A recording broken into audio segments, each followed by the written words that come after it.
Ahí está. Bueno, muy bien. Ya estamos grabando entonces. Bueno, buenas tardes, Cita, buenas noches a todos y a los que van entrando. Después les iremos dando también los saludos y las bienvenidas. Buenas noches a todos. Como les decía, hoy un placer de que hayan podido dedicar un tiempo a no solamente a estar con nosotros y acompañarnos, sino a dedicarle un poquito más a la vida de cada uno para cada vez ser un poquito mejores y conectar con las mismas realidades que tenemos todos y los mismos problemas. Bueno, para los que no nos conocen aún, yo soy Julio Tarabini, médico traumatólogo, también coach con PNL y generativo. Yo soy Sandra Fugazot, fisioterapeuta, Master Practitioner en Programación Neurolingüística, Coaching Generativo, y bueno, dirigimos además el consultorio Tarabini en el área del aparato locomotor hace ya más de 20 años, así casi 30, 26 que estamos juntos, así que bueno, es un placer para nosotros poderles dar nuestra experiencia. Desde Montevideo, Uruguay, ya que hay algunos compañeros que están en el exterior. Bueno, y contamos un poquito de historia.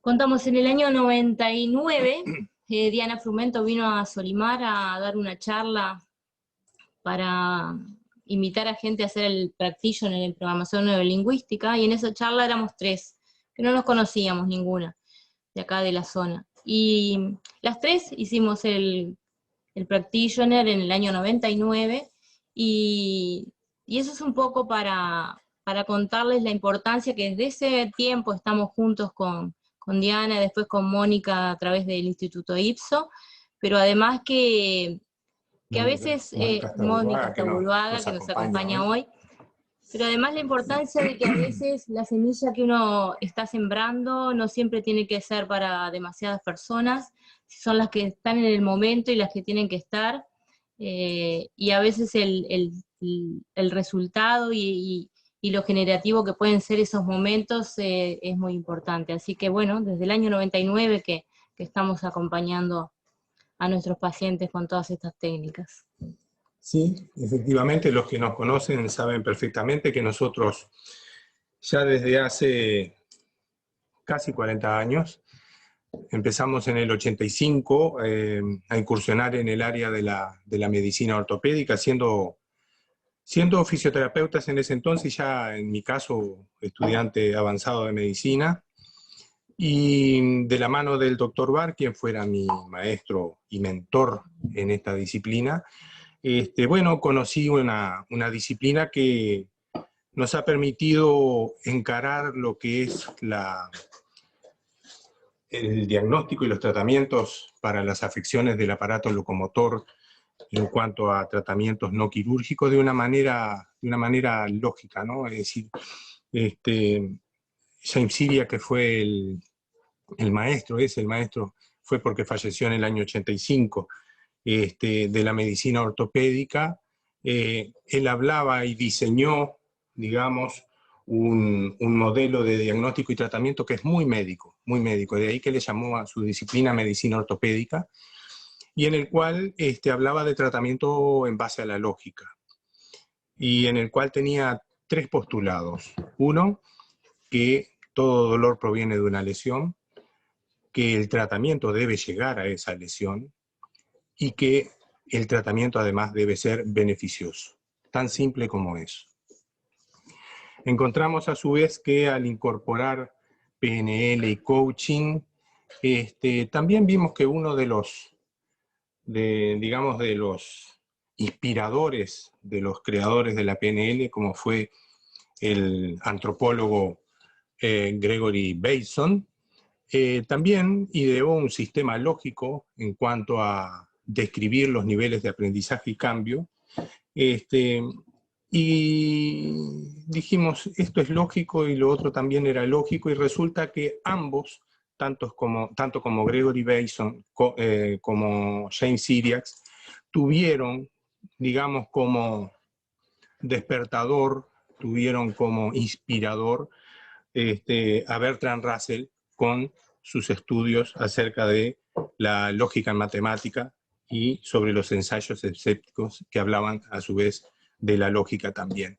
Así que todo nos cerraba y resulta que la incorporación de la medicina ortopédica y el coaching nos ha permitido a nosotros poder tener un encare, digamos, más integral del paciente. No solo tratar la lesión orgánica, no solo tratar lo estructural, sino también atender al paciente como un todo, ¿no? Es decir, atender a la persona que adolece de determinada, digamos, afección o discapacidad.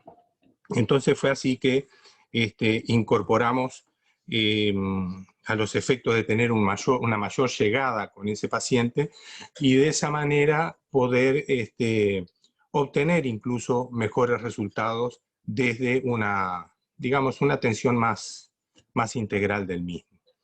Y entonces, de ahí que lo importante es fundamental para poder acceder a eso, es decir, acceder a lo que es el tratamiento, o más que al tratamiento, digamos, a la esfera, porque no se trata de tratamiento, a la esfera psicoemocional del paciente, cosa de poder ayudar mejor, acompañar mejor al paciente que viene solicitando ayuda por la solución de determinada afección. Así que de eso se trata. Importante entonces la comunicación, y para siempre que estamos comunicando, estamos transmitiendo, estamos poniendo en un espacio común algo que lo hacemos a través del lenguaje, ¿no? Y el lenguaje lo que está haciendo es poniendo algo en un ámbito común que tiene determinados significados. Y como decía Rafael Echeverría en su ontología del lenguaje, el lenguaje genera realidades, genera nuevas realidades, y que esas realidades sean de las mejores es a lo que nosotros aspiramos, y de ahí que trajimos para proponerles y compartir con ustedes esto de claves para una comunicación saludable. Arrancamos con un poemita, como hacemos siempre. Haciendo honor a nuestros profes, que siempre comienzan con un poema, con una frase, que de alguna manera logre conectarnos a todos en esta misma sintonía que seguramente todos tenemos, por eso estamos todos acá en este momento, pero me gustaría que todos con mucha atención buscaran un lugar cómodo para sentarse y simplemente se dedicaran a escuchar y a disfrutar lo que viene para adelante. Este poema es de Rumi, se llama La casa de huéspedes. Ser humano implica ser una casa de huéspedes. Cada mañana llega alguien nuevo. Una alegría, una depresión, una ira. Una conciencia momentánea llega como un visitante no anunciado. Da la bienvenida a todos ellos. Trátalos bien. Aun si se trata de un tumulto de tristezas, que destrozan tu casa violentamente y te dejan sin muebles. Aún así, tratan a cada huésped con respeto. Quizás te esté dejando sin nada, porque te está preparando para nuevas alegrías. El pensamiento oscuro, la vergüenza, la malicia, recíbelos en la puerta con una sonrisa e invítalos a entrar. Agradece a quien llegue, porque cada uno de ellos ha sido enviado para ser tu maestro. Y bueno, ahora sí vamos a dar comienzo. Mientras reflexionamos entonces y meditamos un poquito acerca de este hermoso poema, vamos a ir compartiendo pantalla acá. Bien.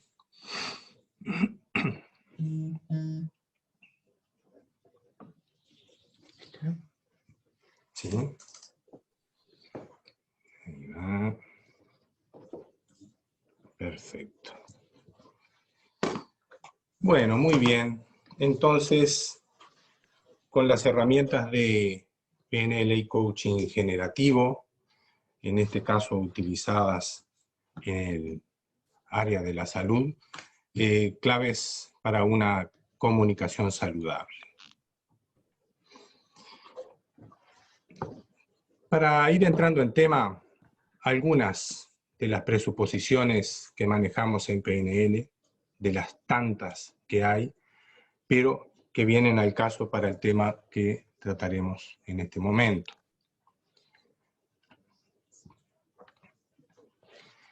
Una de las presuposiciones es que las actitudes y los comportamientos son una cosa.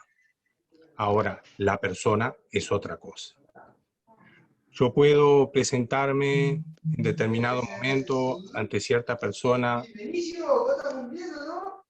como, a ver si se pudiera mutear alguno ahí.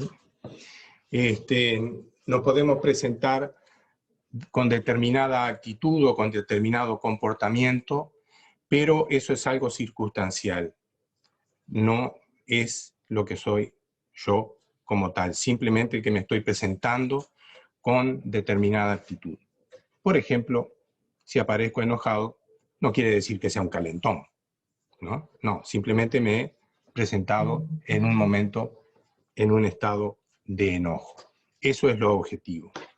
Después que califiquemos a esa persona de calentón, bueno, eso ya es algo subjetivo y que refleja un juicio que en general es infundado y promovido por esa actitud. Decía justamente un autor muy reconocido que el hombre es un animal que se la pasa emitiendo juicios. Otra presuposición en PNL, que la mente no codifica el no. ¿Eso qué quiere decir? Eso cuando lo aprendí tenía una cierta lógica y después en la práctica vi que yo estaba utilizando mucho el no y que el evitar utilizar el no resultaba en mejores resultados en cuanto a la comunicación. Por ejemplo, cuando le iba a hacer un procedimiento a un paciente, un procedimiento terapéutico, que de repente podía despertar algún dolor, le decía, por ejemplo, no tenga miedo. Entonces el paciente, ¿qué es lo que recibe? La palabra miedo. Porque si yo le digo no tenga miedo, lo que le queda sonando es miedo, miedo, miedo. Entonces, ¿qué pasa? ¿Me va a doler? Entonces, una manera de evitarlo es decir, por ejemplo, la que yo he adoptado, bueno, quédese tranquilo, relájese, esto le va a beneficiar, va a ver que lo tolera muy bien, en fin, en positivo. Otra presuposición es que mente y cuerpo se afectan mutuamente. Esto es muy importante porque todos sabemos que lo que pasa aquí refleja aquí de alguna manera. Y lo que pasa a nivel físico también puede estar reflejando a nivel, digamos, cognitivo. Esto puede tener una doble aplicación. Puede ser en el aspecto negativo, donde una preocupación me genera un trastorno fisiológico, como puede ser si estoy muy amargado, me agarro una rabieta, me aumenta la presión. Entonces quiere decir, por algo que pasa en lo cognitivo, me ocurre algo en lo fisiológico, digamos, en lo somático.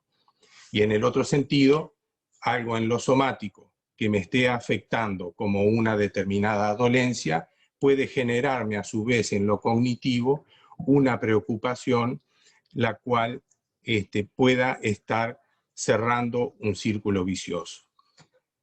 En el mismo sentido, pero por el lado positivo, como para revertir, digamos, un trastorno fisiológico, puedo hacerlo desde una mejor postura desde lo cognitivo y a su vez un estado de bajón cognitivo, por decirlo de alguna manera, lo puedo revertir hacia lo positivo adoptando una mejor postura y de esa manera, al cambiar la postura, estoy cambiando también lo cognitivo.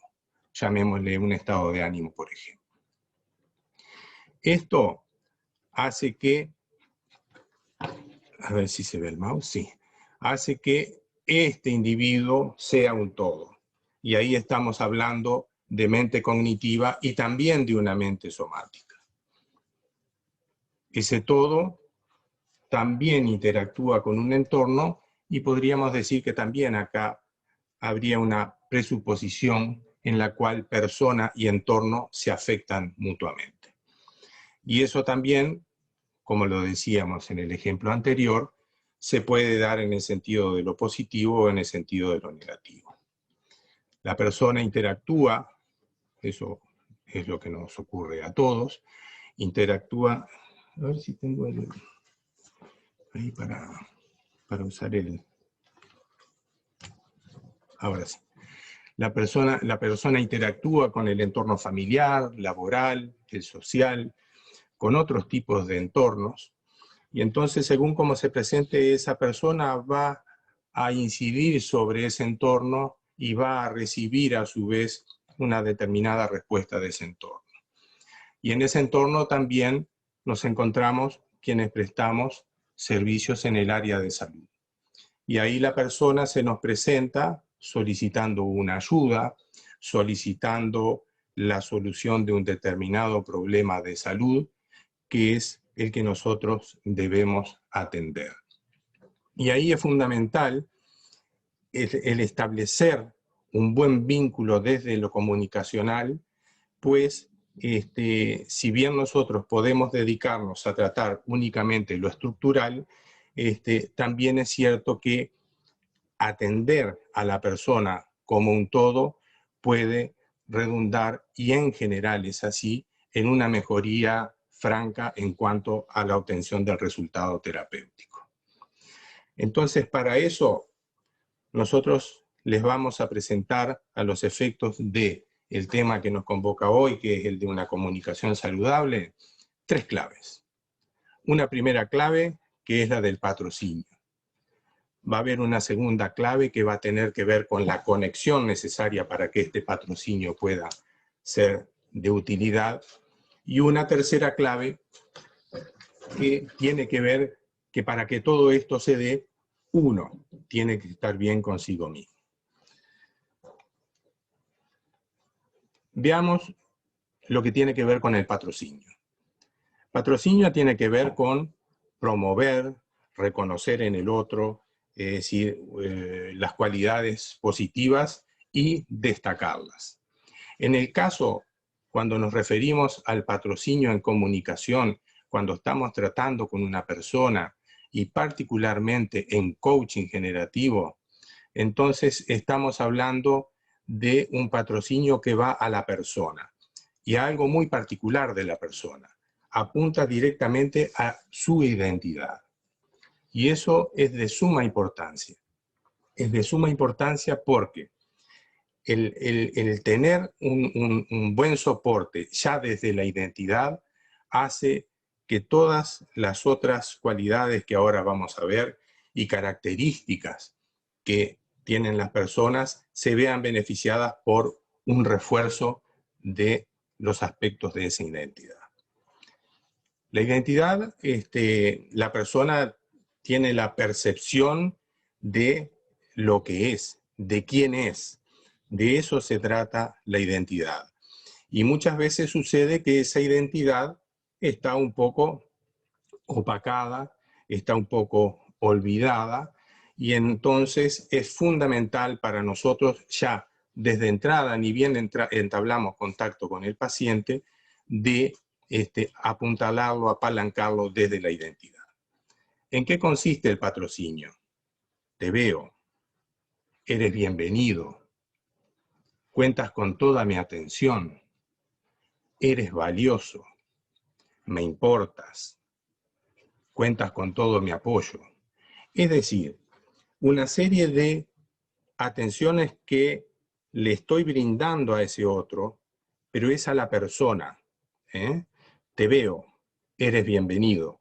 Y eso no es algo donde lo que importe sea lo literal, porque podemos tener un cartel de bienvenida, pero si mi actitud no está en consonancia con esa bienvenida, entonces el patrocinio no se va a ver en ese sentido. Acá tiene que haber una congruencia. Por eso es importante el concepto de las 3 mentes que tenemos en coaching generativo, donde tiene que estar en concordancia la mente cognitiva con la mente somática, para después volcarlo a la tercera mente, que es la mente de campo, donde está el otro y todo su entorno. Entonces, ahí es fundamental que haya una congruencia, porque yo no puedo decirle de repente a Sandra, te quiero mucho, mi amor, y de repente mi fisiología está diciendo otra cosa. Entonces, en este caso es lo mismo. Es decir, eres bienvenido, pero tiene que haber una buena conexión, que es de lo que va a hablar Sandra en unos minutos. Y si cuentas con toda mi atención, realmente yo estoy respondiendo con mi fisiología, demostrando, o sin que pretender demostrarlo, pero dando claras muestras de que en realidad estoy prestando atención. Y que eres valioso, me importas, no es me importa resolverte tu problema, no, me importas tú y te vamos a resolver el problema. Y cuentas con todo nuestro apoyo. Eso es un aspecto fundamental y para nosotros es fundamental ya arrancar por ese lado, porque si vemos acá, a ver si me funciona esto. No. Acá. Voy a salir de acá un poquitito aquí. Ahí está. Si vemos este esquema de los niveles neurológicos de Robert Dills, que es uno de los pioneros del coaching generativo y también de la PNL, que describió lo que son los niveles neurológicos ya en el año 1988, en el cual describe toda una serie de, digamos, funciones, de acciones, comportamientos, nuestros valores, nuestras creencias, identidades, cómo están, digamos, agrupados en un esquema jerárquico en el cual siguen una cierta lógica. De ahí que son niveles neurológicos, porque van a estar dispuestos en una jerarquía según el sistema nervioso, el lugar en el que ocupan. Y acá nos vamos a situar en su esquema en estos aspectos. Hay un nivel básico, digamos, donde están los elementos más simples de esas cualidades humanas, que tiene que ver con el entorno donde desarrollamos nuestras acciones. Un nivel un poquito más complejo, que tiene que ver con nuestros comportamientos. Un nivel un poquito más complejo aún, el de nuestras capacidades. Tenemos un comportamiento, tenemos un entorno que van a estar en un nivel jerárquico por debajo de esas capacidades. Y así, si seguimos subiendo el nivel de complejidad, vamos a tener el nivel de los valores y las creencias y el nivel de la identidad. Todos esos van a ocupar un determinado lugar, si se quiere, o van a tener la zona operativa o, digamos, el sustrato material, orgánico, en ciertas partes del cerebro. Entonces, lo que tiene que ver con el entorno, es decir, nos relacionamos con el entorno con todos nuestros sentidos, llamémosle nuestros 5 sentidos físicos. En cuanto a nuestro comportamiento, todo lo que tiene que ver con los actos motores, dependiendo fundamentalmente de nuestro sistema nervioso, tanto central como periférico. En cuanto a las capacidades, tiene que ver ya con nuestro desarrollo cognitivo y todo lo que tiene que ver con la corteza cerebral, es decir, todo el área de masa gris. Después los valores y las creencias ya se van a situar en la zona mesencefálica, y la identidad más particularmente en lo que tiene que ver con los núcleos talámicos, que es donde se desarrolla todo lo que tiene que ver con la identidad. Y de los valores y las creencias es fundamental porque ahí están las emociones, los estados de ánimos, y ahí está el área límbica situada en la zona mesencefálica o diencéfalo. ¿Esto qué tiene de importante? Si nosotros, por ejemplo, en una forma de tratamiento para X patología, nos dedicamos a recuperar en el paciente con el tratamiento sus capacidades, por ejemplo, recuperar una disfunción, sabemos que eso lo podemos recuperar, pero el resultado del tratamiento a este nivel va a depender también de lo que está por encima, de cómo están los valores y creencias y de cómo está, nuestra identidad. ¿Eso por qué tiene importancia?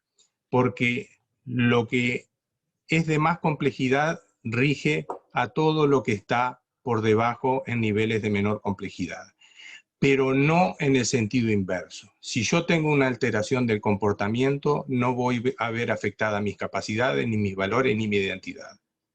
En cambio, si tengo afectados mis valores y creencias, mis capacidades, comportamiento, incluso el entorno se pueden ver afectados. Entonces, para nosotros, intervenir ya a nivel de la identidad con ese patrocinio, entonces nosotros nos estamos asegurando de que esa persona está viendo fortalecida su identidad y va a ser un elemento que me va a favorecer y me va a permitir obtener mejores resultados en lo que yo haga, por ejemplo, en el área de las capacidades, que es el área lesional. Entonces, eso es fundamental porque muchas veces sucede que el paciente lo estamos tratando, evaluamos el resultado, objetivamos, ¿no?, de acuerdo a la medición por determinadas escalas, de que el dolor ha disminuido, que la mejoría objetiva, clínica, se ha dado, y sin embargo, cuando le preguntamos al paciente cómo se siente, a veces dice, y me siento más o menos igual. Entonces, eso puede obedecer a que haya, por un trastorno o por, digamos, por una alteración a nivel de la identidad que pueda estar, digamos, un poco olvidada, o por valores y creencias que puedan ser limitantes, haber una distorsión en cuanto a la percepción de esa mejoría. Entonces es muy común para nosotros ver que cuando en la relación dolor-mejoría, la percepción del dolor, por ejemplo, sigue estando alta, cuando en realidad uno hace los chequeos y el dolor ha disminuido. Y la percepción de mejoría sigue estando baja cuando logramos en realidad objetivar que esa mejoría es real. Entonces, en esos casos muchas veces es necesario utilizar algunos recursos lingüísticos, comunicacionales, como el reencuadre, que lo vamos a ver después con Sandra, o incluso apuntalarlo desde la identidad con un buen patrocinio, un patrocinio positivo. Lógicamente, si estamos hablando de patrocinio positivo, también debemos mencionar que puede existir un patrocinio inexistente o incluso un patrocinio negativo que hace que esa identidad se vea un poco devaluada. Entonces, un ejemplo de patrocinio inexistente es, bueno, me vienen a consultar, yo no lo miro, si tomo nota, en fin, no lo reviso, tómese esto, hágase lo otro, mínimo contacto. Es decir, yo marqué tarjeta, hice mi trabajo, en fin, hice lo automático, digamos, pero a la persona no la vi, no la atendí. Entonces, eso podría ser un ejemplo de patrocinio inexistente. Y después podría haber también lo que se llama un patrocinio negativo, donde cuando, por ejemplo, una persona dice, mire, doctor, le vengo a consultar, mire lo que tengo, resulta no puedo caminar, ya no puedo jugar más al tenis. Y bueno, señora o señor, usted con la edad que tiene no puede pretender ya hacer eso, ¿por qué no se dedica a otra cosa? Entonces, eso puede dar como resultado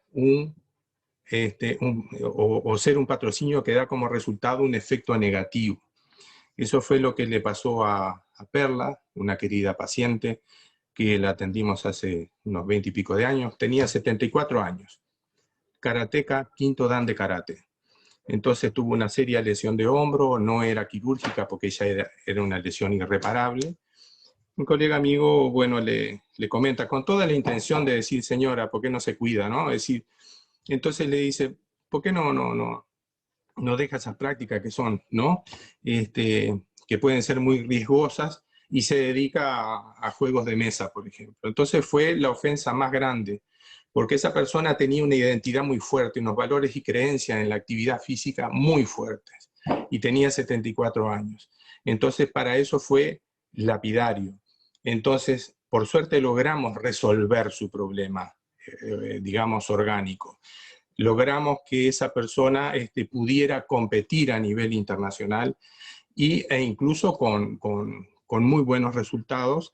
Tanto es así que sacó en esa primer competencia que estamos hablando del año 2000, un tercer puesto a nivel mundial para su categoría, y después en sucesivos campeonatos internacionales de nivel mundial de karate, obtuvo 3 medallas de oro y también reconocimientos por las autoridades nacionales. Son deportes que no tienen mucha prensa. Perla Fernández se llama, hoy tiene 95 años, y tuvo incluso hasta reconocimientos internacionales donde fue invitada como para países como Sudáfrica, como para decir, bueno, esta señora es un ejemplo y cómo enseñarle a los chicos la práctica del karate.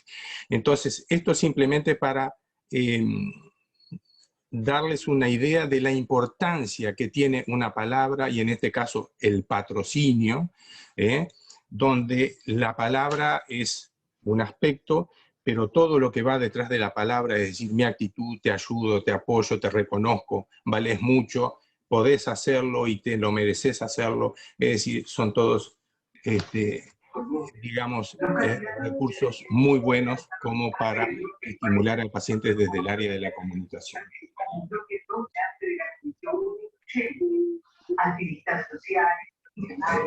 Vamos a bloquear acá. Bien, que teníamos una interferencia. Y ahora es fundamental que como les decía, para que todo esto se pueda llevar a cabo, tener una adecuada conexión y estar uno bien con uno mismo. Bueno.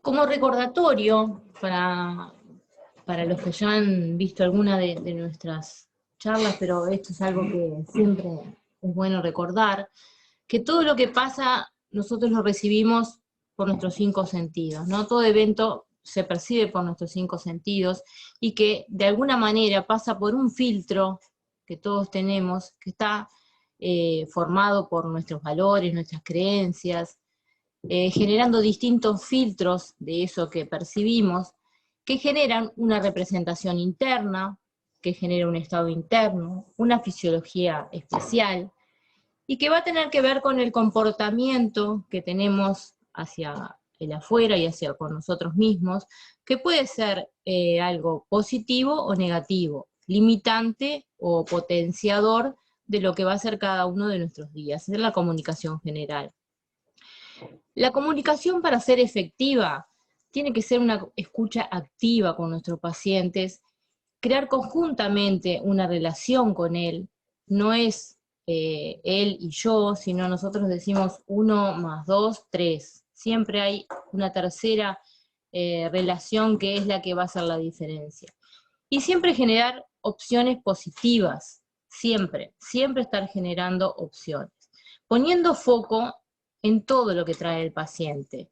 En estas épocas, detrás de un tapaboca, puede haber distintas emociones, distintas posturas, distintas reacciones, distintas características que ya nos están dando mucha información de nuestros pacientes. Poniendo foco en las características neurolingüísticas, que como decíamos ya en otras conferencias y siempre lo repetimos, los sistemas representacionales diferentes que tenemos cada uno de nosotros van a hacer que esa comunicación sea fluida, o de alguna manera sea como que estemos hablando en distintos idiomas, porque realmente es bastante diferente cuando uno se comunica de una forma y el otro lo recibe en otra.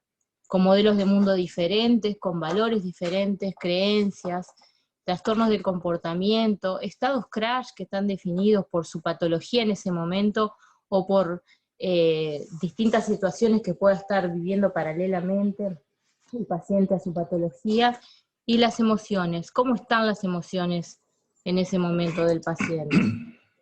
Cuando nos llega el paciente con un tapaboca, nosotros lo vemos a los ojos, y yo recuerdo en el año 99, cuando con Diana Frumento comenzamos a hacer el practitioner de PNL, la importancia de observar los ojos y detectar toda la información que de ellos podíamos recibir.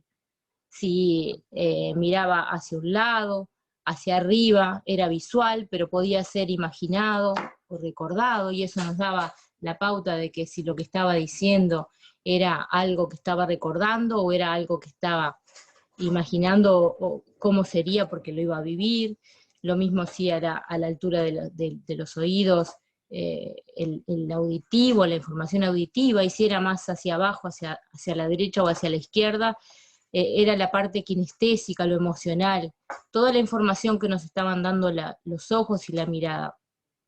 Hoy a mí me pasa que cuando veo el tapaboca recuerdo estos accesos oculares y toda la información que nos traen esos ojos.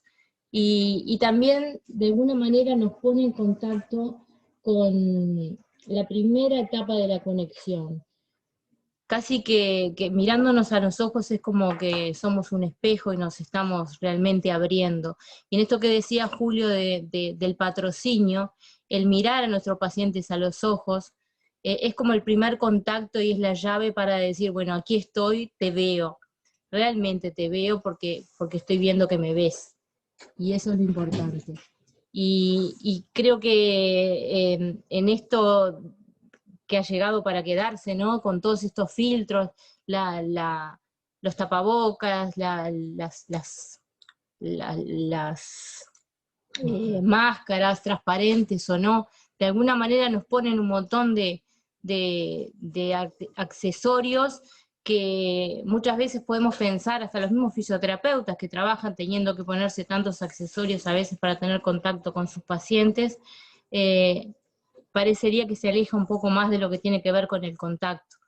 Y bueno, es muy importante que ya desde la vista, desde la primera mirada, podamos conectar con nuestros pacientes.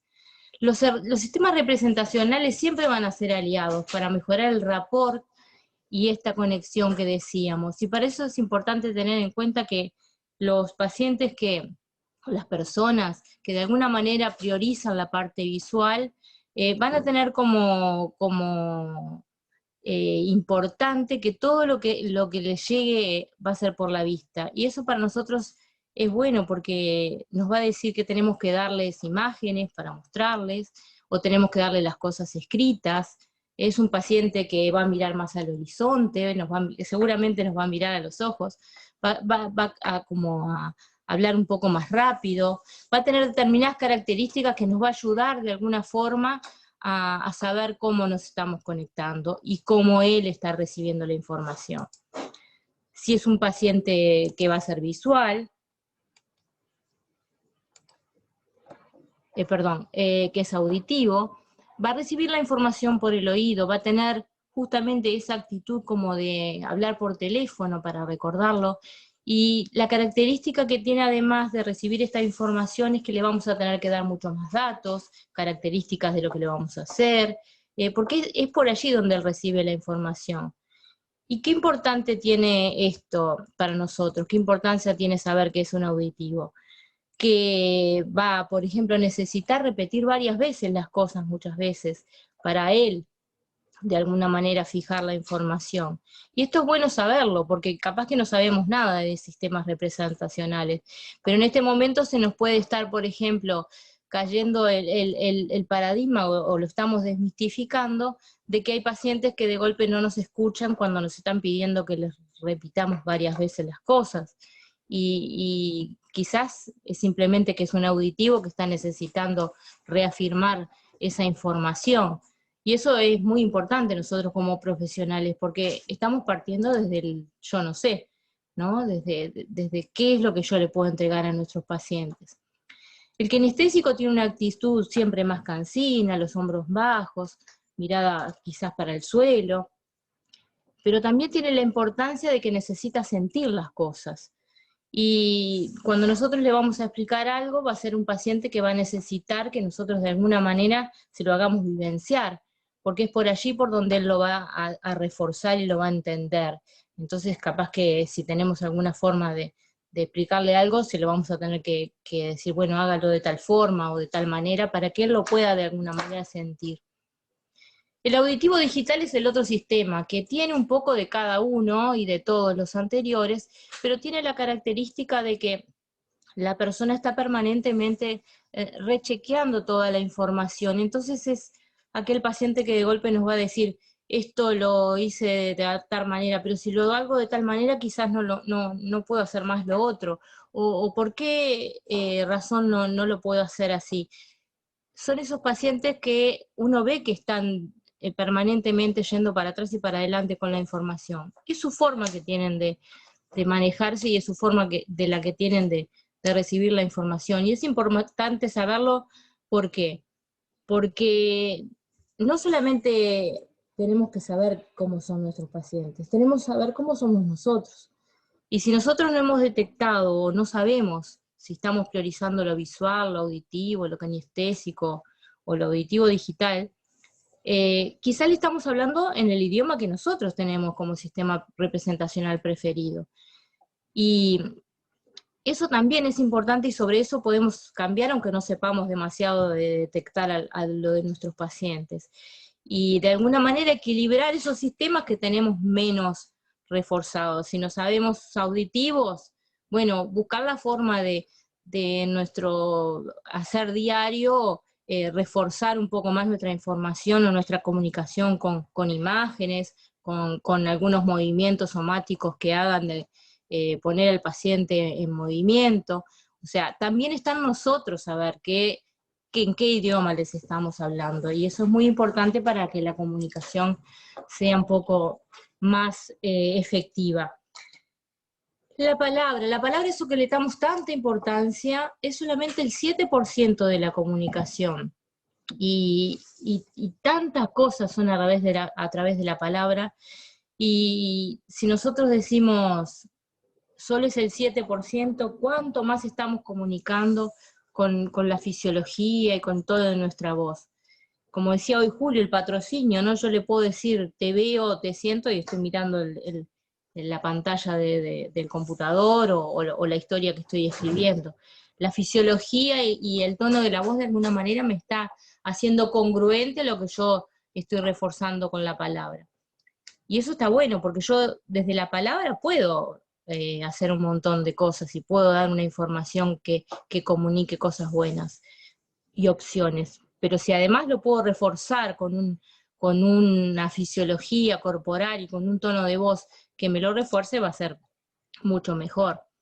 Y por eso es esto del arte de preguntar. Nosotros cuando nos comunicamos con nuestros pacientes, en general tratamos de dar como instrucciones y órdenes de lo que queremos, y es importante cómo tenemos que preguntar, ¿no? Preguntar con preguntas que sean potenciadoras y que siempre estén generando opciones, que nos den la información que nosotros decimos que vale la pena conocer, ¿sí? Y que realmente nos va a dar pautas para nosotros hacer el mejor diagnóstico y el mejor tratamiento, ¿no? Como la conciencia y la responsabilidad se incentivan más por medio de las preguntas que a través de la instrucción. Entonces, sabiendo esto, digo, uno puede a partir ya de mañana estar cambiando algunas cosas de las cuales hacemos. Es muy común para nosotros decirle haga esto, haga lo otro, ¿no? Sin embargo, si nosotros le preguntamos, bueno, ¿de qué forma lo podrías hacer? Hay formas de cambiar esas preguntas que estimulan mucho más acciones, que conducen a la acción, que es en definitiva lo que a nosotros nos va a hacer la diferencia. La comunicación que de alguna manera no conduce a la acción, termina siendo nula y se va quedando en solamente palabras. Orientarse más a los objetivos que a los problemas. O sea, el problema que el paciente trae o que la familia del paciente trae, ya lo tenemos, está ahí. Lo que nosotros hacemos es tratar de potenciar con nuestras preguntas hacia los objetivos que queremos llegar. Perdón que me quedé para... ¿Voy para atrás? Sí, abajo. Perdón. Sí, no con la ruedita. Llevan al paciente hacia el futuro más que a buscar explicaciones del pasado, que es muy común que el paciente se esté de alguna manera como cuestionando lo que hizo, lo que no hizo, y muchas veces nosotros como profesionales le estamos cuestionando lo que hizo, lo que deje de hacer.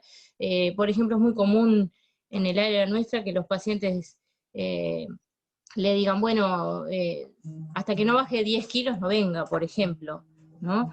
De alguna manera esto es así, o sea, yo tengo que ver cómo le resuelvo el tema hacia adelante y cómo estimulo a que el paciente, si es que tiene que bajar de peso para mejorar su salud y mantenerse mejor, de alguna forma lo puede hacer, pero de ahí para adelante, no como objetivo. Los modelos de comunicación van a ser diferentes en nuestros pacientes y eso es importante tenerlos en cuenta, si están asociados a su patología o si están disociados, si son ellos mismos la patología, como decíamos muchas veces, a veces ellos mismos están tan asociados que no logran ver cuáles son esa diferenciación entre lo que es la patología y ellos. Y está bueno a veces disociarlo para que puedan también chequear esa evolución que decía Julio, que el paciente a veces no logra ver, diciéndole, bueno, pero ¿cómo estabas el mes pasado? ¿Cómo estabas hace 15 días? Es una forma de comunicación que nos permite de alguna manera que el paciente vaya evaluando esa evolución y si nosotros detectamos que en su modelo no lo está reforzando, lo ayudamos. Cambiando creencias limitantes, ¿no? Hoy hablábamos de eso, las creencias limitantes son muy comunes en los pacientes que tienen patologías, y ya sean de osteoarticulares o de todas las patologías, y que muchas veces están reforzadas por creencias limitantes que, como hoy hablaba Julio, están por encima. Entonces es muy difícil tratar la patología y resolverla si nosotros no hacemos de alguna manera una intervención o un intento de cambiar alguna de esas creencias de desesperación, esto no es posible para mí, yo no lo puedo cambiar, a creencias más optimistas, de impotencia, yo no soy capaz de hacer esto que usted me pide, y darle la confianza suficiente para que sí lo pueda hacer, o de inutilidad, no me lo merezco, no, es algo que también tiene mucho que ver con la identidad y con el patrocinio que han tenido hacia atrás, ¿no? O sea, a veces de otros colegas, de sus familiares, de ellos mismos que no logran darse un para adelante, decir yo sí puedo, yo puedo cambiar. Y los comportamientos, siempre tener en cuenta que van a ser solo los comportamientos, que no son las personas. Y sobre los comportamientos sí podemos incidir, porque los comportamientos son momentáneos por el momento que está viviendo ese paciente en ese momento. Y hace que nosotros de alguna manera no le pongamos la etiqueta, ¿no? ¿Cuánto hay de nosotros que de golpe nos pueden también encontrar en un día que no es de nuestros mejores días, si nuestros pacientes nos vieran como personas irritables, pesimistas, depresivos, resistentes o enojosos, como decía hoy Julio, ¿no? No lo son los comportamientos las personas. Ahora les vamos a dar un ejemplo de cómo podríamos estar transformando desde la comunicación y desde lo que conversamos con el paciente muchas veces cuando detectamos que en esa conversación hay algo que está limitando en la evolución, transformar y reencuadrar la creencia limitadora. Entonces, por ejemplo, la artrosis no tiene cura.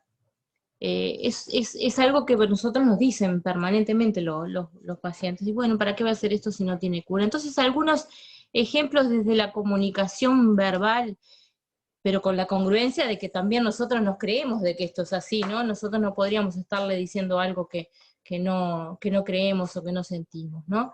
Sé que tu intención seguramente te ayuda a no crearte falsas expectativas, pero quizás estés excluyendo otras formas de mejorar tu función.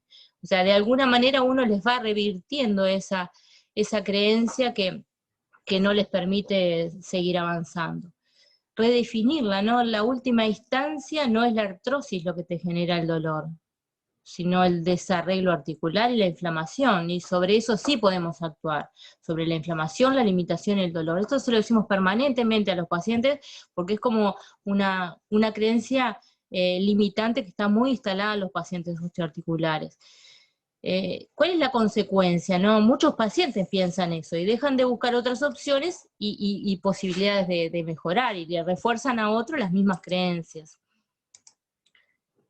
Fragmentar para abajo, ¿no? O sea, preguntarle al paciente muchas veces, por ejemplo, ¿se ha preguntado cuánta artrosis tiene usted en todas y el resto de las articulaciones?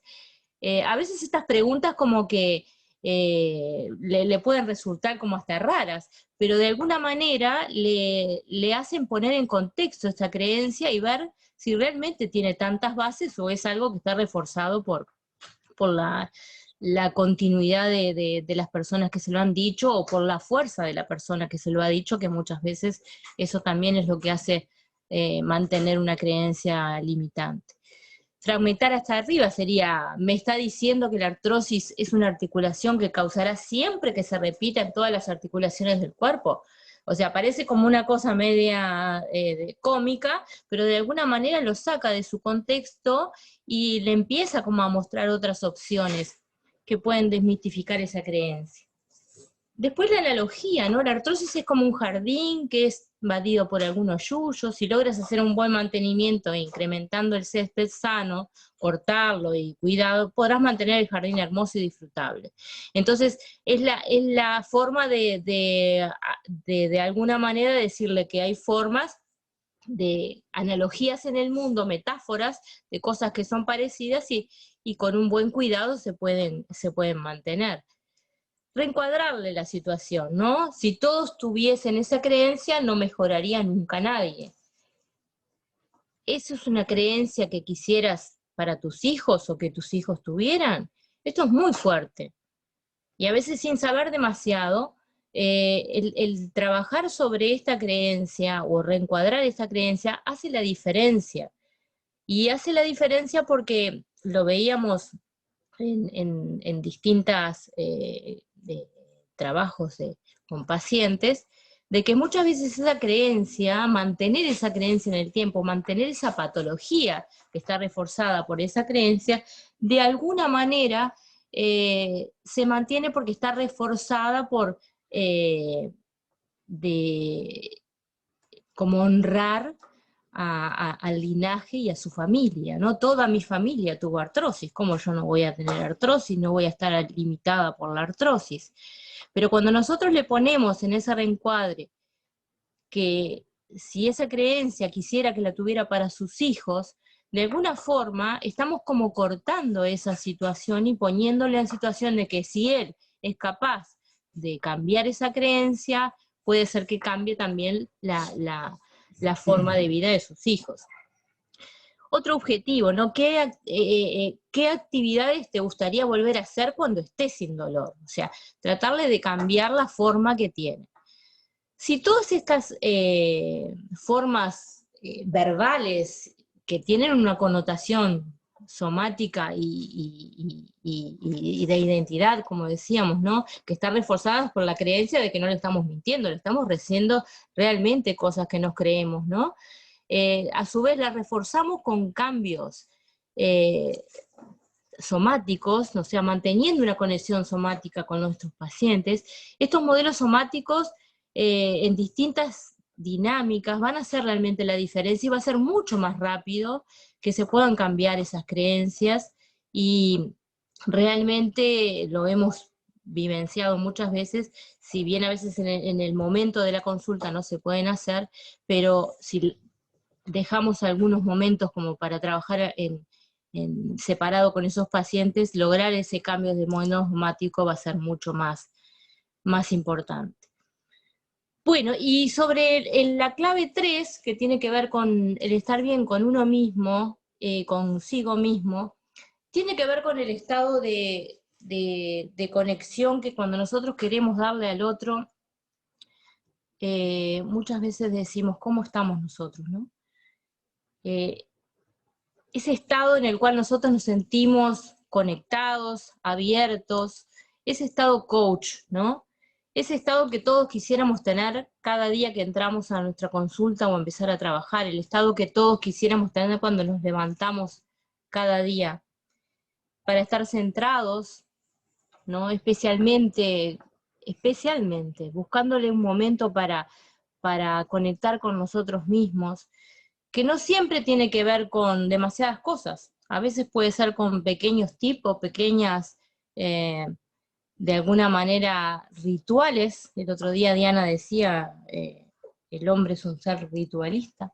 A veces uno puede conectar de alguna forma con esos pequeños tips que cuando uno abre el consultorio o cuando uno se sienta en el consultorio o cuando empieza a trabajar con el primer paciente o cuando le abre la puerta al primer paciente, hace determinada cosa que nosotros decimos, bueno, me pone como en sintonía para decir, yo estoy con todas mis capacidades, estoy esperando de esto el mejor momento, sin expectativas. Si yo logro centrarme y esperar, estar abierto a lo que viene, si yo estoy abierto a lo que viene, de alguna forma estoy esperando y estoy capacitado para recibir lo que viene.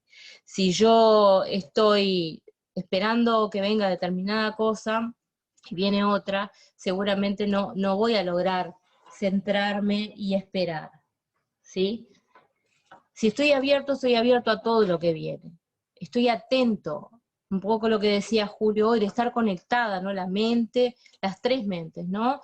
La mente cognitiva, la mente somática y la mente de campo, estar alineadas de alguna forma hace de que yo logre ese estado de bienestar y de confort para que el trabajo de todos los días sea disfrutable dentro del consultorio, dentro de la casa del paciente, dentro de ese instante que estoy con mis pacientes, y también cuando salgo de él y voy a mi casa, ¿no?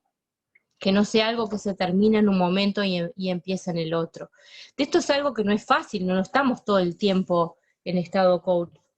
Es más, estamos permanentemente tratando de estar en estado coach, de estado centrado, abierto, atento, conectado conmigo y con el sistema mayor, con el campo, y de alguna manera sosteniendo todo lo que va a aparecer.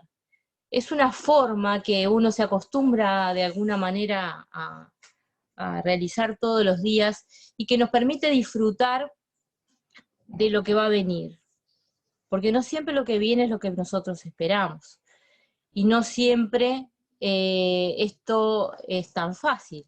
Pero sí es importante que logremos que de alguna forma esto podamos tenerlo como ritual, porque el paciente lo percibe. El paciente percibe cuando nosotros estamos en ese estado de bienestar y de apertura para recibir lo que viene, porque de alguna forma tiene que ver con la congruencia de lo que uno está haciendo. Y el estado crash, que sería de alguna manera como esto, como lo contrario, ¿no? Que estamos permanentemente entrando y saliendo de esos estados. Muchas veces a nosotros nos pasa que entramos al consultorio y no estamos a veces en nuestros mejores días, venimos hablando de capaz que de otro problema o de otra cosa, y de alguna forma cuando entramos al consultorio y vamos a llamar al primer paciente, tenemos que frenar esa sensación de que está todo el caos afuera, por respeto al paciente y por respeto a nosotros mismos, porque eso tiene que darnos de alguna manera la forma de generar esa relación que viene con el paciente de la mejor manera y lo más disfrutable. El paciente muchas veces viene con ese estado crash que es su patología, pero en este caso no estamos hablando de eso, nos queremos referir a lo que nos pasa a nosotros, que no siempre estamos en el mejor momento y le exigimos a nuestros pacientes una situación que de golpe nosotros no estamos pudiendo sostener. Si nosotros logramos trabajar esos estados de disconfort y estar permanentemente buscándole esas señales para estar en estado coach, esa relación de todos los días va a ir variando y va a generar que podamos formar esa burbuja con nuestros pacientes y que lo que hagamos para adelante sea lo mejor. No sé si querés agregar algo de esto. Sí, pienso que como para cerrar esto que les estamos compartiendo en esta noche, lógicamente parte desde creérnosla, eso es fundamental que uno se lo crea, proceder con absoluta sinceridad, con el mayor de los respetos y apuntando a todo lo bueno que puede haber en el otro. Porque si bien es cierto que en este mundo de dualidades, donde hay un yin hay un yang, pero siempre aportar a ese lado bueno que sea lo que nos permita obtener los mejores resultados. En esta oportunidad desde el lado de una comunicación, por eso lo de comunicación saludable, por eso lo de una comunicación eficaz, una comunicación que conecte, donde el otro que viene a solicitar una ayuda para resolver su problema, vea que es bien recibido, vea que es atendido, más allá del resultado que se lo pueda curar o no se lo pueda curar. Digo, eso es el otro aspecto, pero que la persona sea atendida como tal.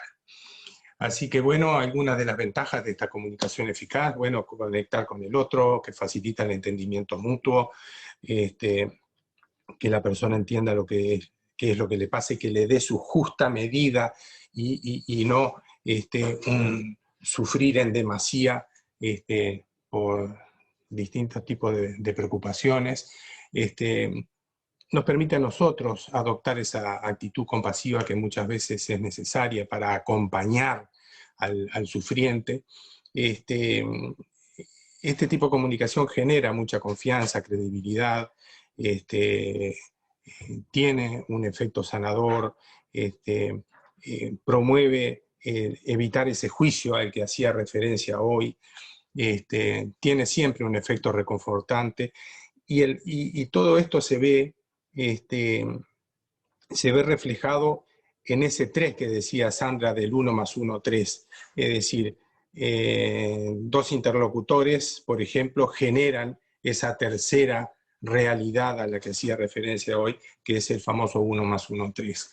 Es decir, se generan nuevas cosas y de ahí la importancia del coaching generativo, que evita la distorsión de percepción acerca del problema, que contribuye a la mejoría subjetiva, lo cual la percepción subjetiva y la mejoría subjetiva es fundamental, porque la persona puede de repente estar curada en lo lesional, como decía, pero si subjetivamente se siente en una situación de desconformidad, como que no logró su objetivo, quiere decir que ahí hay que trabajar a otros niveles de esa escala que decía de los niveles neurológicos que mostraba hoy de Dills, como para que la persona pueda tener sí digamos, un resultado más pleno en cuanto al resultado terapéutico. Y por supuesto que estimula la participación y el trabajo en equipo. Así que por acá nosotros vamos terminando nuestra presentación. No obstante, abrimos un espacio. Voy a salir de acá de compartir. Y vamos a abrir un espacio a conversar. Vamos a pedirles a los que quieran comentar, preguntar, aportar, que podamos intercambiar y que, bueno, si es posible que esto sirva de disparador como para conversar un ratito. Pueden ir pidiendo la palabra y si no, mientras tanto podemos ir viendo un poquito en los chats que tenemos por acá.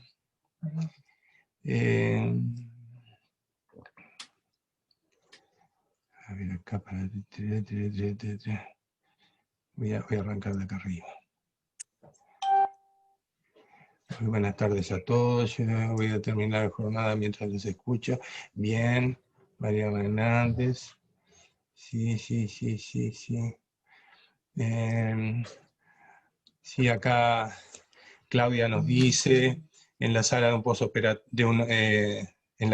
postoperatorio los pacientes tienen que escuchar muchas cosas desagradables del cuerpo médico, no son todos, pero sí pasa. Sí, muchas veces estamos ocupados en otra cosa y desatendemos otra, por eso es importante estar centrados en lo que se está haciendo a los efectos de no desatender al otro, ¿no? Porque a veces pensamos que estamos en nuestra burbuja, este término tan de actualidad, y resulta que la burbuja está compartida por quien no debería estar escuchando ciertos comentarios, sobre todo si son comentarios negativos. Y además puede de alguna manera también cambiar la percepción de esos pacientes que están ahí esperando, porque capaz que ni siquiera están hablando de ellos, están hablando a veces de otros pacientes, a veces están hablando de otras situaciones, y para uno que está muy vulnerable esperando a veces ser atendido, ese tipo de conversaciones o a veces no es lo que más lo ayuda a poder salir, ¿no? Después Nico nos dice acá, muy bueno Sandra, qué importante fomentar la comunicación empática en los médicos, principalmente porque hoy se cuestiona el tratamiento al paciente. Sí, ese tipo de cosas ocurren. Hola Julio y Sandra, sí, estamos viendo la manito levantada, enseguida vamos. Me gustaría preguntarle a Nico un poco que aclarara ¿a qué te referís cuando decís hoy se cuestiona el tratamiento al paciente? No sé si está Nico, se tuvo que ir. Después vamos con esa. Nico Amador. Sí. ¿Está? ¿O se tuvo que ir? Si está Nico, que se desmutee y nos cuente. Bueno, ¿Está? mientras esperamos. Ah, está ahí, mirá quién es. Ah, ahí está.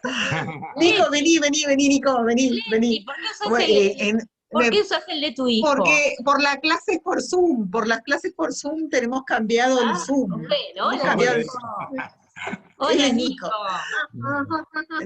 No, muy bueno, muchas gracias, me encantó la charla, ya me tenía que ir porque ya sabes, Sandra, que estoy organizando un congreso. Sí, yo sé.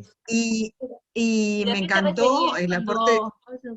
No, porque hace poquito en un medio estaba viendo, en el canal 12, había salido, parece que hizo un grupo, una mamá de una niña que se murió de cáncer, justamente por cómo trataban los médicos en Uruguay a los pacientes.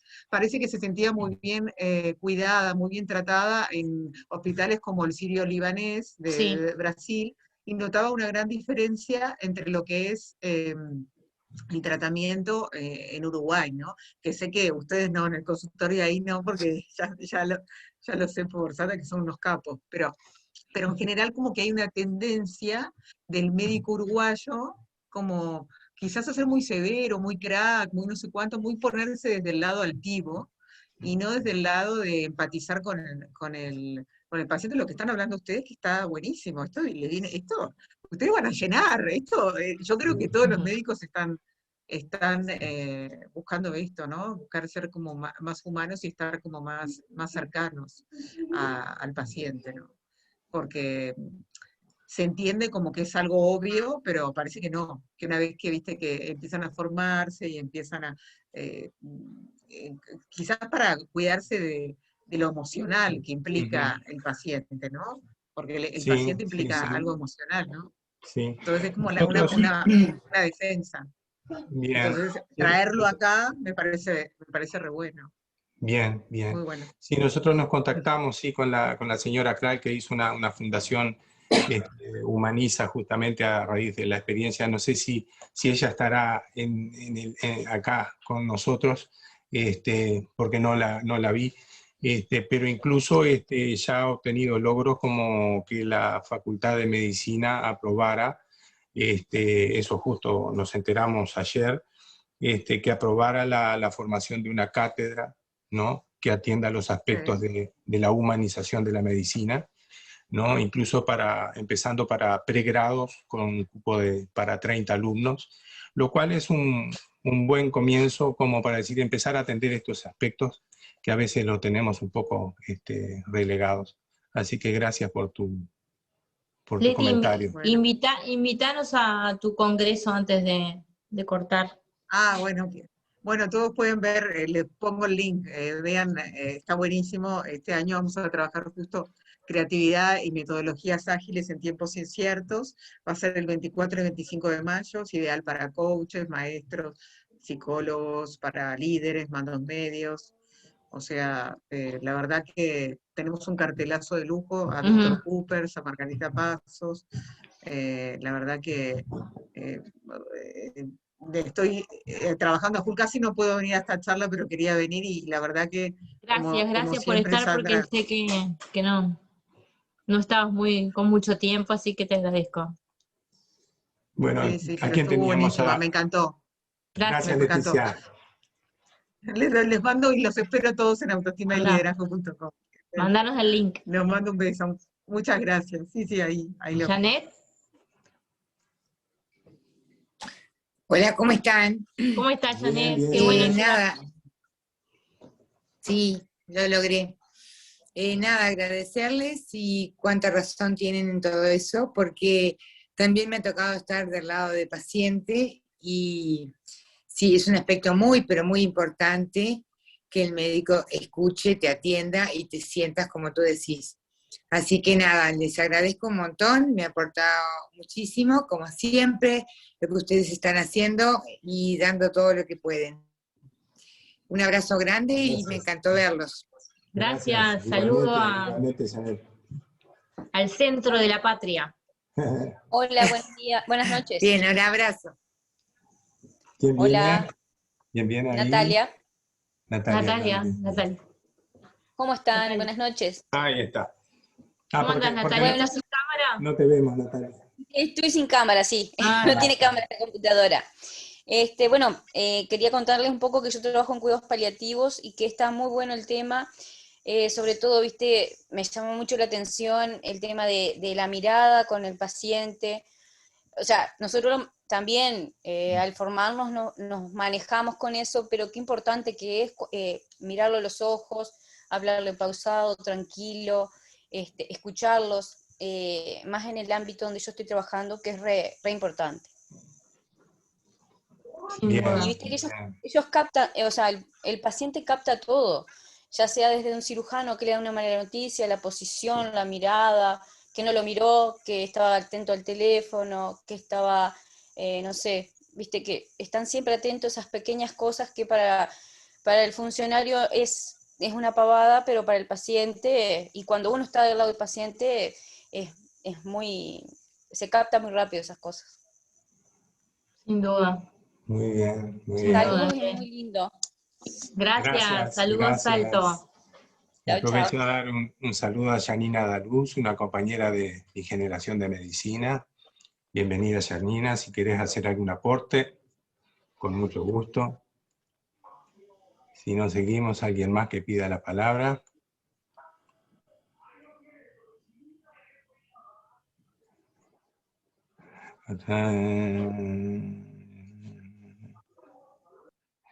Sí.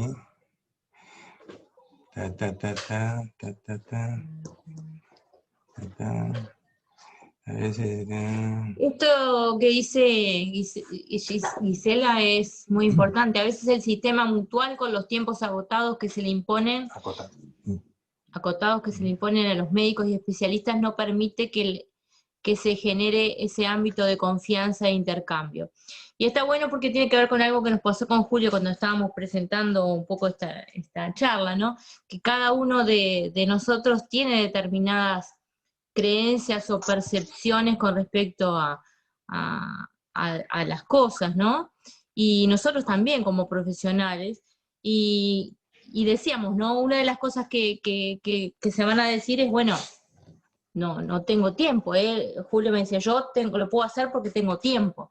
Y entonces yo le decía, sí, pero en realidad el tema no es el tiempo. El tema tiene que ver con a qué dedico el tiempo que tengo. Porque si yo los pocos minutos que tengo a nivel mutual, en vez de dedicarlo lo dedico a mirarlo a los ojos, como decía Natalia, a hablarle pausado, a hacerle un patrocinio positivo, ¿no? Como decíamos hoy, te veo, estoy aquí esperando para lo que tú me quieras dar o para lo que tú necesites, y voy a estar apoyándote en todo este recorrido, aunque sean 10 minutos, aunque sean 5, va a ser de caridad. Entonces, es cierto, quizás a nivel mutual puede ser diferente que a nivel privado, pero también a nivel privado muchas veces no hay problemas de tiempo y no se hacen estas cosas. Y si nosotros tuviéramos la creencia de que no se puede hacer a nivel mutual, estaríamos negando la posibilidad de que se mejorara la atención en la creencia, en la atención mutual, como decíamos hoy, ¿no? Cómo de alguna manera podemos esta creencia limitante que ponía Janina, cambiarla. Y bueno, y sería diciendo eso, ¿no? Que de alguna manera el tiempo no tiene que ver con la cantidad, sino con la calidad, ¿no? Y bueno, me parece que está bueno porque abre la esperanza que esto cambie en todos los lugares, no solamente en el ámbito privado, sino en el ámbito mutual, en el ámbito hospitalario, en el ámbito de que cada uno esté en el ámbito de la familia, ¿no? De la vida, porque esto no es solo para la salud, es para la vida. Claro. Es importante tener en cuenta que todo es mejorable. Me pone acá mi querida prima Miriam Rumi, qué buena la noticia, ella es colega. Qué buena noticia que diste. Bueno, supongo que Debe ser de humanizar. La de la Facultad de Medicina. Sí. Bueno, muy bien. Veo que está Gladys, también Gladys Ortiz, también compañera de mi padrino. A ver, Adriana Esteves levantando la mano. Hola Adriana, tanto tiempo. Hola, ¿qué tal? ¿Cómo están? ¿Me escuchan bien? Sí, perfecto. Bueno, me encantó la temática. Puse mal mi correo y no me habían pasado el link, pero por suerte Natalia me lo compartió y pude entrar. Re importante, yo lo escribí allí en un momento, re importante también poder trasladar esto a lo que es el trabajo en equipo, ¿no? Claro. Porque creo que cada uno ¿me escuchan? Sí, sí. Perdón. Pero te escuchamos bien.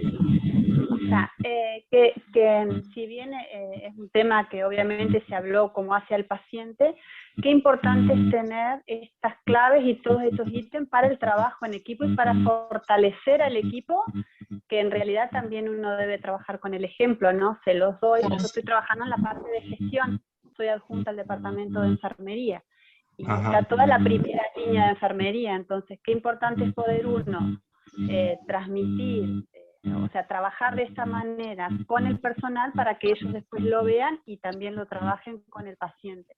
Así que la verdad que muy, muy productivo, me encantó y no disociar eso de lo que es la persona, de lo que son sus creencias, su sentir, que es súper importante para todo en la vida, ¿no? Gracias. Eso que vos decís también es importante, Adriana, para no solamente contagiar en nuestros colegas lo que se debe hacer con los pacientes, para mejorar la comunicación nuestra con nuestros colegas, porque de alguna manera esto que estamos diciendo también se da entre colegas, esta falta de comunicación y esta creencia que de golpe el otro piensa determinada cosa o este patrocinio negativo que decía hoy Julio, o inexistente muchas veces trabajando, y no solamente es con los enfermeros, con los fisioterapeutas, médicos, distintas áreas de la salud, también con los administrativos, con los auxiliares de servicio. Nosotros nos dedicamos a la salud, pero están todas las áreas importantes en el sistema de salud. Y muchas veces a un auxiliar de servicio, a un administrativo del sistema de salud, se les trata con determinada forma que no es la ideal. O sea que esto también nos apoya para que también se dé lo que nosotros decimos siempre, que es como esa energía que se genera en el campo, ¿no? De la misma manera que yo hablo con el paciente, también lo que yo estoy hablando con el resto de mis colaboradores genera una energía en el campo que hace que todo se sienta mucho mejor y que el paciente se sienta cuidado en todas las áreas, ¿no? Y con todos los profesionales. Y no tenga que pasar como pasa muchas veces, que a uno le dice una cosa y al otro le dice la otra, porque no le dice... si todos estamos conectados de una buena forma, eso se percibe sin duda, ¿no? Más en estos momentos que la salud está siendo un tema muy importante, ¿no? Sí. No, y una cosita que, complementando lo que decías, que son cosas que están aceptadas, estudiadas, en lo que tiene que ver con los temas de las deficiencias comunicacionales y los efectos que tienen. Por ejemplo, John Bonica, que es el padre de la medicina del tratamiento del dolor, ya hace 40 años estaba informando de que dentro de las principales causas, por ejemplo, él era especialista en dolor precisamente, dentro de las principales causas del dolor crónico, dentro de las 3 principales causas, estaban los problemas de comunicación que había dentro del, digamos, del equipo de salud. Se trabajaba muy individualmente a pesar de integrar equipos, y donde las cosas, la falla estaba justamente en que no se comunicaban entre ellos. Y el otro aspecto que les quería comentar con respecto a esto también, que desde hace ya unas 3 décadas, tomaron mucho relieve los reclamos judiciales por mala praxis, ¿no? A médicos. Y en eso también, desde hace más de 20 años, ya está aceptado y reconocido que la constante en todos los reclamos está en un fracaso o en la mala relación médico-paciente, ¿no? O equipo-paciente. Ahí hay un problema de relación que es lo que motiva el reclamo judicial. Mucho más, ¿no? Dice por lejos, mucho más que un daño o un error médico inexcusable, ¿no? Que en general es el porcentaje menor. Pero la principal causa está dada por un problema de mal relacionamiento, y ahí la comunicación es lo que está fallando. Gracias, Adriana.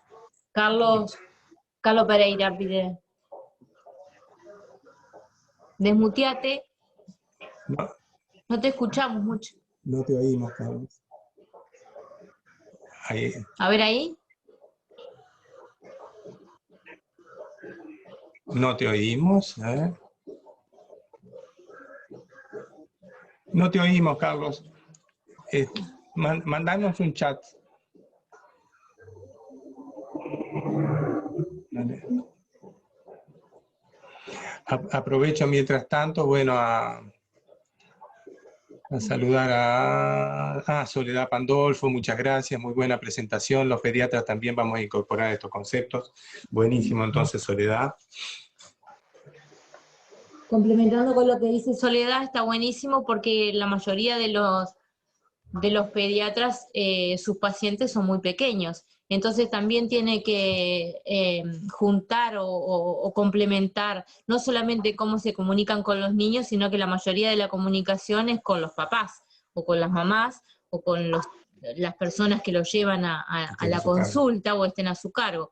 Entonces es muy importante conocer de todas estas técnicas y de este acompañamiento, porque muchas veces no es el mismo paciente o el mismo el que lleva, digamos, la relación con nosotros, ¿no? A ver, Carlos.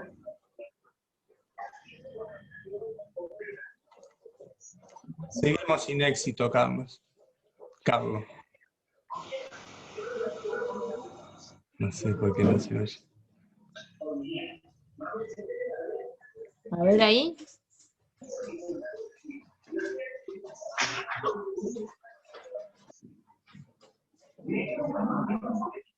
Muy bajo, sí. No, no se oye. No se oye, Carlos. Hacenos la pregunta por el chat, Carlos. ¿Podés?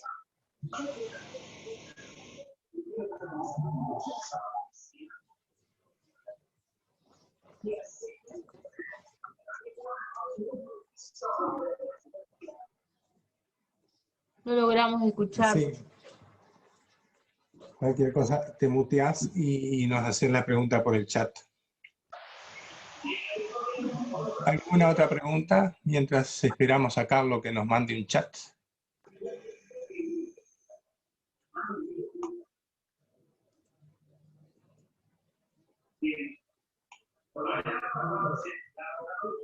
A ver ahí. No.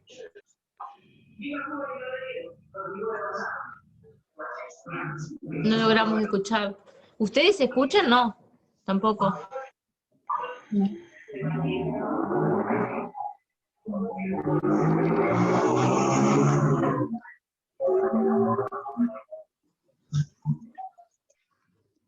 Capaz que no se está escuchando bien.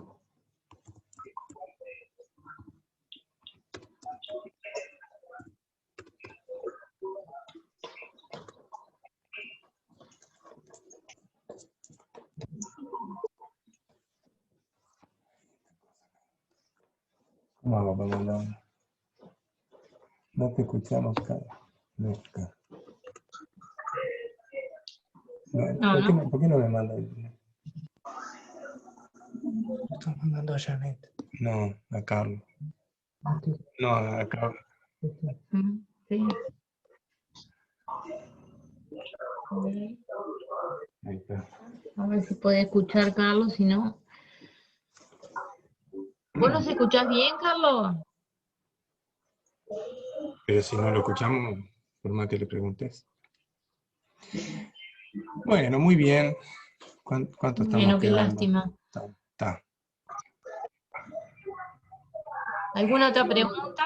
¿Joa? Joa, contanos un poco de la experiencia esa que pasa allá en Río Negro. ¿Cómo estamos con los Hola a pacientes? todos. ¿Se escucha? Sí. ¿Se escucha bien? Sí, se escucha. Bien. Bueno, primero que nada, hola a todos. Bueno, yo me encuentro en Fraiventos, en Río Negro. La verdad que acá el tema del COVID-19 nos ha pegado bastante fuerte. Han fallecido muchas personas, más de 100, pero no se sabe bien el número todavía.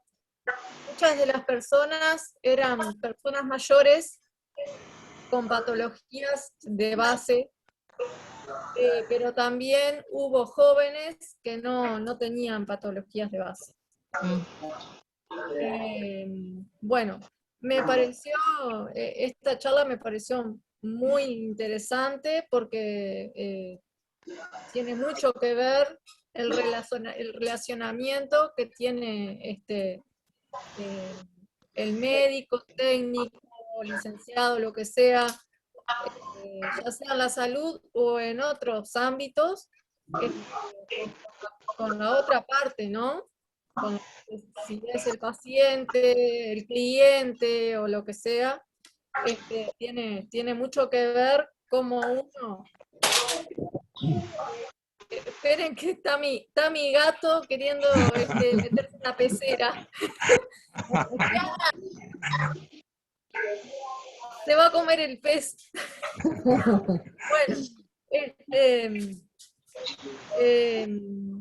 me olvidé lo que estaba diciendo. Pero sin duda, digo, lo que decíamos, el COVID ha puesto de manifiesto muchas de estas cosas Sí.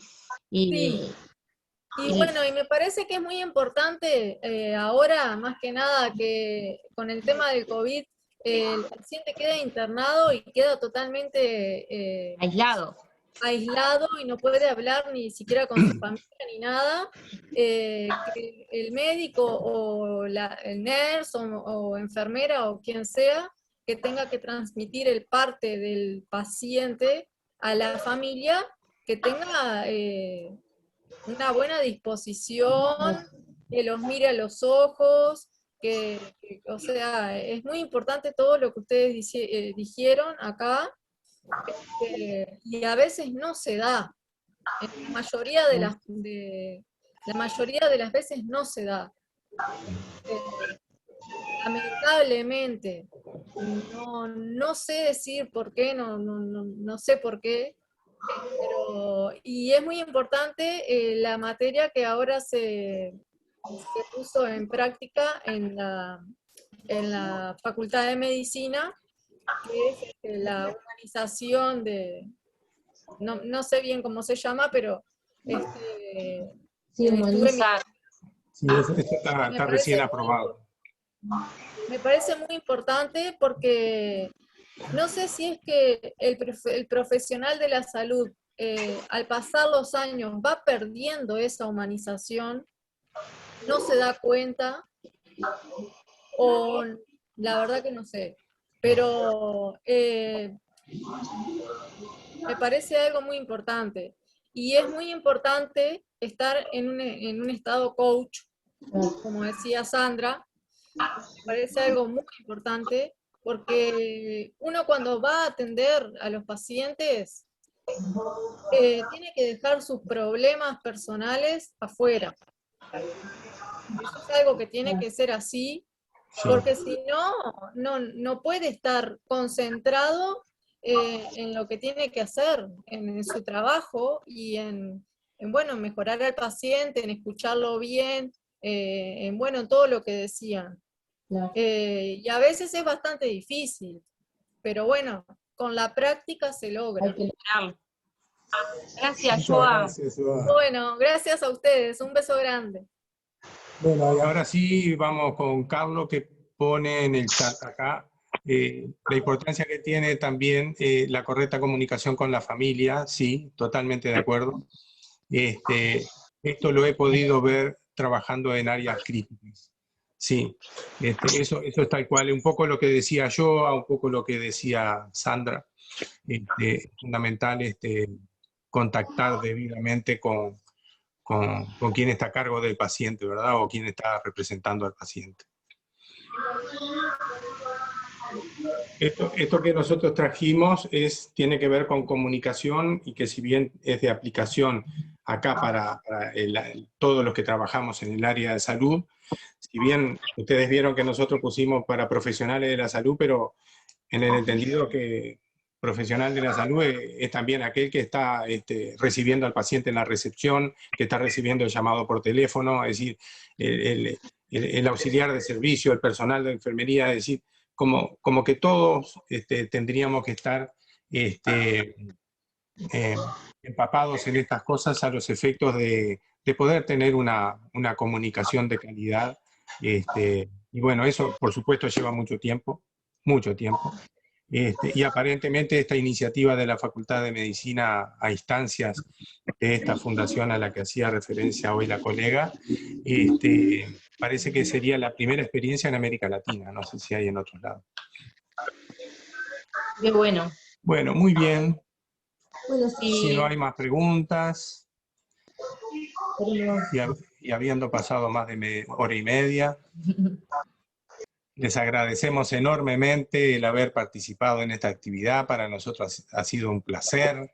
Gracias realmente, porque esto también es 1 más 2, 3, y de nada sirve que estemos acá nosotros, les estemos presentando, Mariana quiere hablar, estemos presentándole algo si en los demás no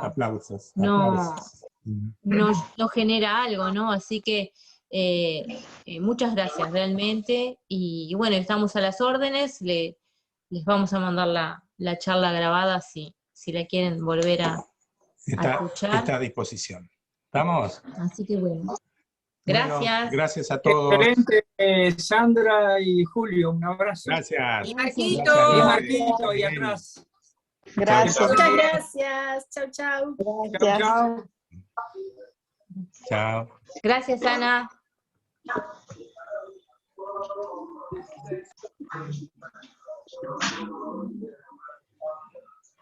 Gracias a todos.